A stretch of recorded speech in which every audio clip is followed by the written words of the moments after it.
नमस्कार, मी विनय आरडे शिवसह्याद्री मराठी न्यूज चॅनलवरून आपणास बातम्या देत आहे। जर आपण आमचे चॅनल अद्याप सबस्क्राईब केले नसेल तर ते करा आणि आमच्या बातम्या आपणास आवडत असतील तर त्या लाईकही करा। ही ताजी बातमी। लवकरच देवेंद्र फडणवीस वानखेडे स्टेडियमवर मुख्यमंत्रीपदाची शपथ घेणार असे विधान भाजपाचे महाराष्ट्र प्रदेश अध्यक्ष चंद्रशेखर बावनकुळे यांनी केले आहे।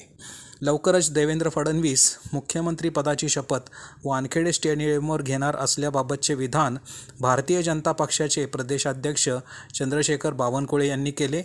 त्यांच्या भाषणाचा समाचार घेताना राष्ट्रवादीचे मंत्री हसन मुश्रीफजी म्हणाले की आपल्या पक्षाचा मुख्यमंत्री व्हावा असे त्यांच्या पक्षातील कार्यकर्त्यांना वाटणे हे साहजिकच आहे, पण त्यासाठी 144 आमदारांची संख्या हवी असते। ती पूर्ण झाली की मग ते वानखेडे स्टेडियमवरच काय, ब्रेबॉर्न स्टेडियमवर सुद्धा शपथ घेऊ शकतील। धन्यवाद।